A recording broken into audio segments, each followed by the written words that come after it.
Recovery taught me to stop doing shit that prolongs the agony and the pain and the drama and the trauma and the difficulty and the nervous system dysregulation, which, by the way, I wasn't even aware I was doing until recovery. Recovery taught me to start doing things that actually promote ease and comfort and nervous system regulation.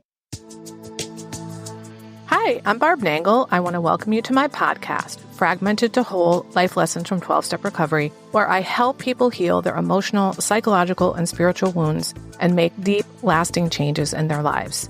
I'm the founder and CEO of Higher Power Coaching and Consulting. I'm a boundaries coach who specializes in helping women who are focused on what others are thinking and doing and neglect themselves in the process. And I have coached hundreds of people on how to build healthy boundaries using my exclusive Build framework. On this podcast, I share my experience, strength, and hope from recovery. I don't support or endorse any particular 12-step recovery fellowship, and I don't claim to speak for any particular 12-step fellowship. I also don't believe that 12-step recovery is the only way to recover. You might need additional help. I'm an avid beachcomber who collects sea glass, shells, wood, and stones. I am a formerly closeted fan of the Hallmark Channel, especially the Christmas movies. Hello, Christmas in July. I wear fingerless gloves from September to June because my hands are always cold, so I have about 15 pairs. And I get a huge kick out of counting how many days, weeks, and months there are until my birthday or Christmas at completely random times of the year. My hope is that you'll find my words concretely helpful in improving your life, whether you're in recovery or not. If you like what you've heard on this episode, please screenshot it and share it on your social media and tag me at Higher Power Coaching.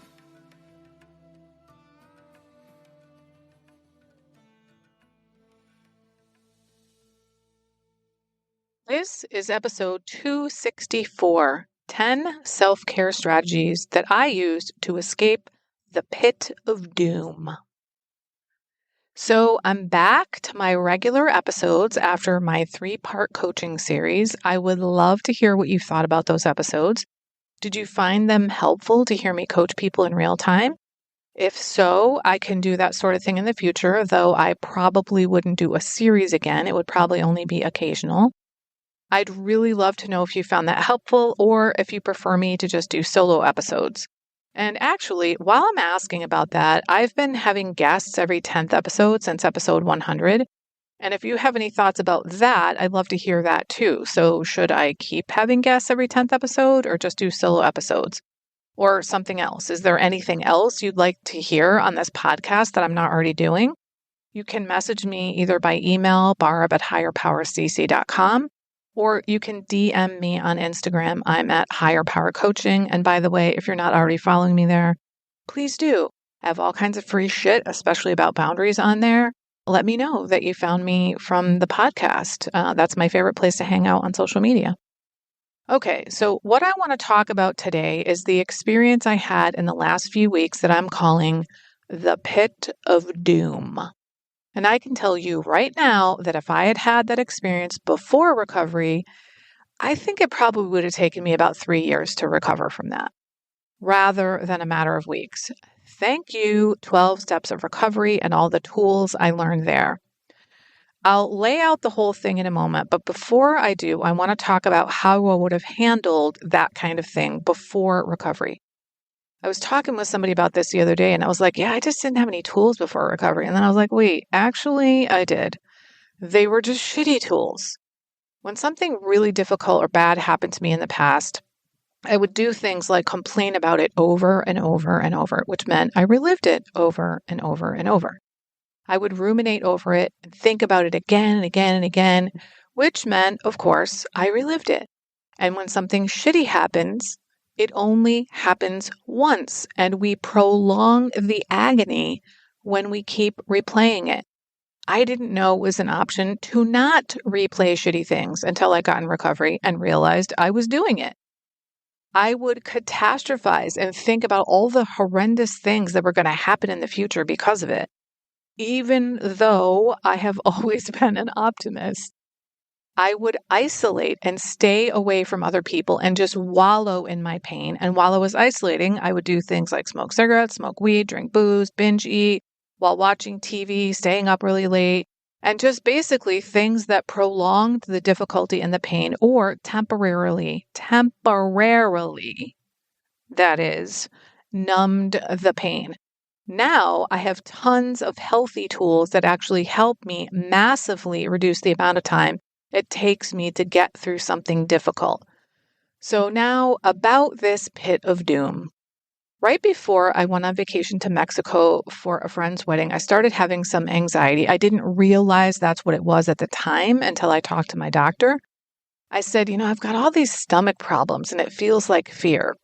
And I proceeded to tell her a bunch of things that had been going on. One was that I recently let go of my last part-time job and was now supporting myself entirely with my own company. And I didn't really have the size of money cushion that I would have preferred. I also told her about a revelation that I had recently about money, which I might as well share right now. When I was 11, I felt compelled to have my own income. And at the time, you had to be 12 to have a paper route, which is the only way I could think of to earn money. So I had to convince my 12-year-old brother to share the paper route with me. And until I got into recovery, I never really thought about what the fuck was going on at age 11 that I felt so compelled to have an income. So this has been on my mind for a while, and I've never come up with anything that made sense. But then about a week before this doctor's visit, I had a revelation that was around the age that I learned that my dad was cheating and that my mom had been secretly smoking for years. In other words, that's when I learned I can't trust my parents. I now believe that somehow translated into I need to support myself. So that's why the compulsion to get an income. However, you know that saying about money burning a hole in your pocket? Well, that may have been written about me, at least when I was a kid, a teen, and a young adult. I'm definitely not like that anymore. And actually, as I'm saying this, I remember I did talk about this on the podcast already. Oh, well. Anyway, in this conversation with my doctor, she said, it sounds like anxiety. And I was like, oh, okay. The reason that I was able to give her all this contextual stuff so that she could understand is that she's a lifestyle and family medicine doctor.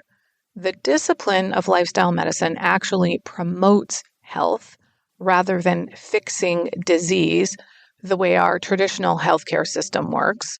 Which, by the way, she is an MD. She's trained in emergency medicine. So she does have an MD and she went and got certified for lifestyle medicine. So in case you want to know more about lifestyle medicine, I put a link in the show notes with the 6 pillars of health of lifestyle medicine. So you can check that out. It's made an enormous difference for me to be able to talk to my physician about things like my trauma history. And to be fucking listened to by her and to have the time to build a relationship with her. She wants to hear about everything that's going on with me. She said to me, I think your anxiety probably started around the time of the paper route and finding out you couldn't trust your parents. And then she asked me if I wanted medication for the anxiety. And I swear to God, I started fucking crying. I was like, oh my God. I thought maybe you might give me antacid or something. It never occurred to me that this was anxiety. And my parents took care of my physical needs, but they never took care of my emotional needs. And I feel really taken care of right now. And I feel really heard. It wasn't even on my radar that this is anxiety and that medication might be called for. And she said to me, Barb, you are exactly the kind of patient that I started this business for. So I started on anti-anxiety medication the next day, which was about a week and a half before I left for Mexico. Thank God, because I can't imagine what that trip would have been like if I hadn't been on those meds.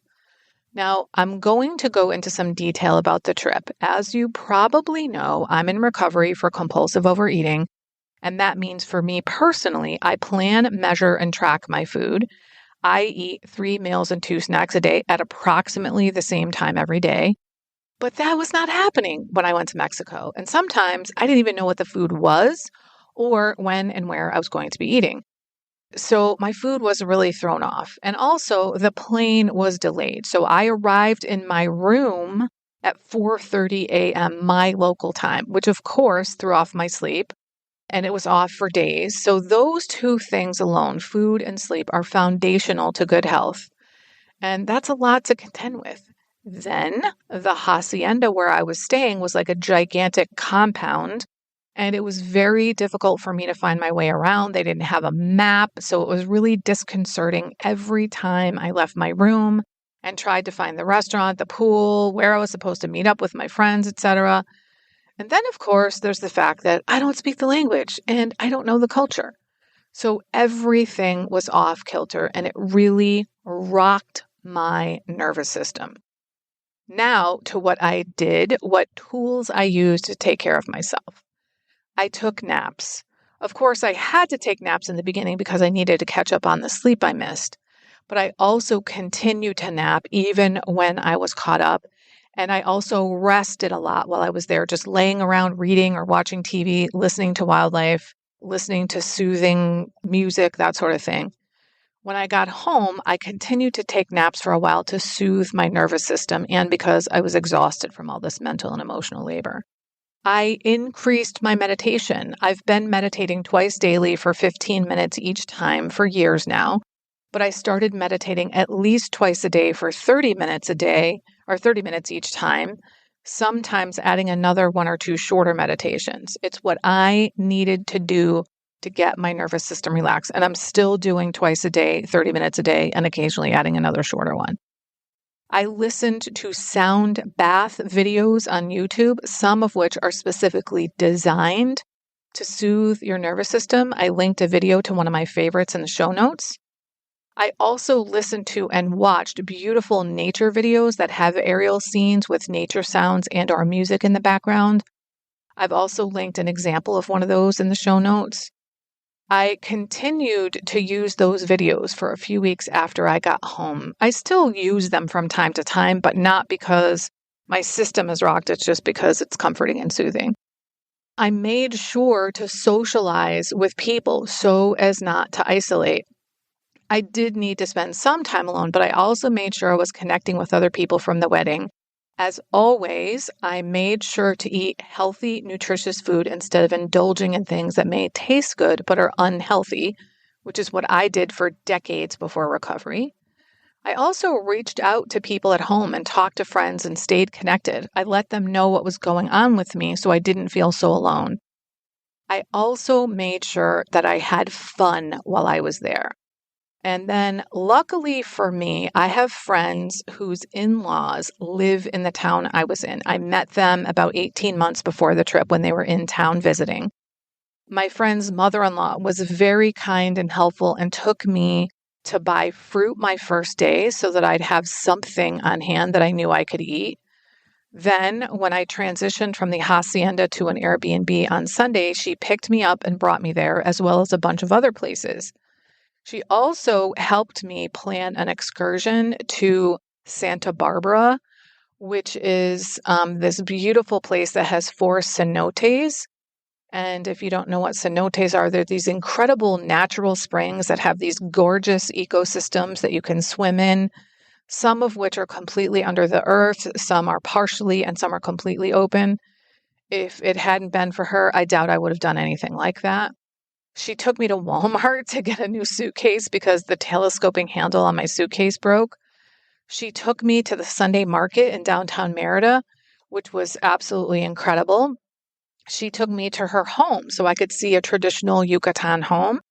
And then she also took me to the Airbnb that she bought and was refurbishing. So I got to spend an afternoon with somebody who walked me around and translated for me, which never would have happened if I hadn't asked my friend if she thought it would be okay to contact her in-laws.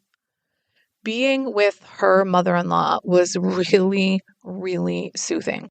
Then, when I got back from Mexico, I was still pretty off kilter, and I found out on the day after I got back that only one person had signed up for my group coaching program, and I had been planning on 12 people signing up.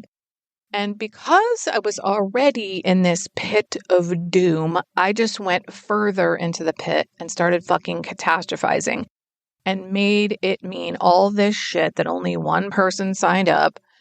And all this made me realize I need to slow the fuck down. I just cannot go back to the pace that I was at before I left. One way that I slowed down was by doing way less social media. I made sure that I exercised every single day. I mostly do that normally, but it became imperative since my system was so out of whack. I made sure that I stayed connected socially with people, and I continued to reach out to people and share what was going on without catastrophizing. I really, really slowed down and took extra good care of my physical body, my mental health, my nervous system, my psyche, my spiritual self. I pray a lot anyway, but I prayed even more than I normally do. And that has carried on. I've read a number of times in spiritual readings that sometimes when difficult things happen, it gives us an opportunity to be closer to God. And that's definitely true for me. I reach out to God much more when things are shitty. I try to remember when things are not shitty to keep reaching out that often, and I don't always. But I have been remembering much more frequently recently after that pit of doom experience to say, all right, God, show me your will for me in these next few minutes. What's interesting about all this stuff is that this past month, when I have been doing things much more slowly and with much more ease, which, by the way, is my word for 2024, ease, I have had the highest revenue month ever in my business. For me, slowing way the fuck down is paying off. Now, the coaches that I currently work with and have worked with, all of them have slowing down and doing things with ease as part of their strategy. They've all said it is not about hustle and grind. If you're not enjoying yourself in your business, if you're not doing things with ease and comfort, you're just not going to make as much money. You need to enjoy your life and your business. Who the fuck wants to keep doing something that is completely exhausting them? So I will say I was not doing things that I was completely exhausted, not even close. And I thought I was doing things with ease and comfort, and perhaps in comparison to many people I was. I've definitely done some of that, especially more and more. For example, I don't work on weekends anymore, with the exception of creating and recording my podcast. I'm working on moving that off of the weekend. I used to coach both on Saturdays and Sundays, but I'm not anymore. I don't want to work weekends. And I'm not going to be able to sustain that. And I want to have a business I can sustain. Recovery taught me to stop doing shit that prolongs the agony and the pain and the drama and the trauma and the difficulty and the nervous system dysregulation, which, by the way, I wasn't even aware I was doing until recovery. Recovery taught me to start doing things that actually promote ease and comfort and nervous system regulation, which is why I wanted to share all this stuff on the podcast, because even though I've been doing that stuff for years, I really needed to amp it up during this time. And I know that we all go into pits of doom from time to time. And that's literally how I felt, like I was in a fucking pit of doom.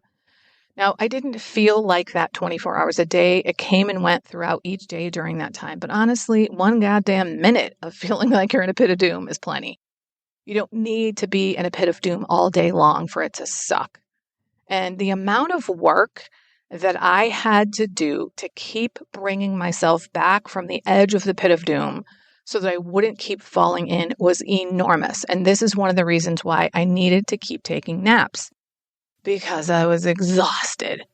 Mental and emotional work is so much more taxing on my nervous system than even physical labor. It's really, really taxing.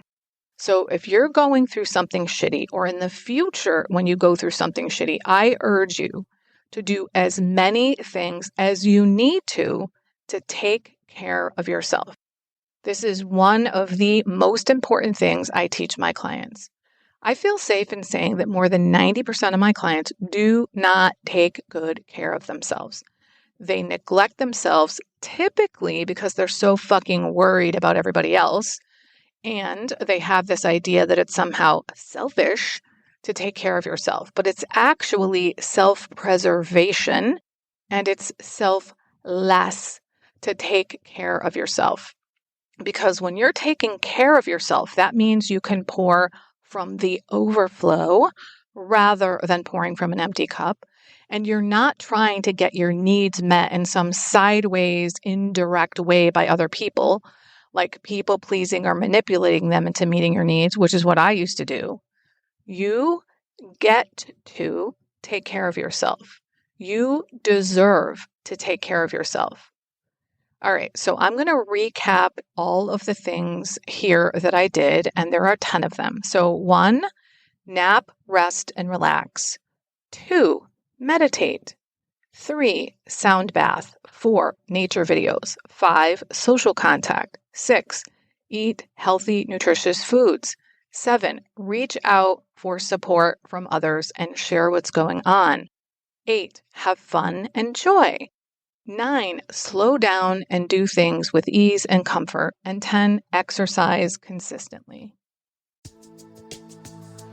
I was recently reminded by a friend that when I first started recovery, I didn't feel lovable. I almost can't believe that I used to feel that way and that I kind of forgot something so profound because I truly love myself now. And I want that for everybody.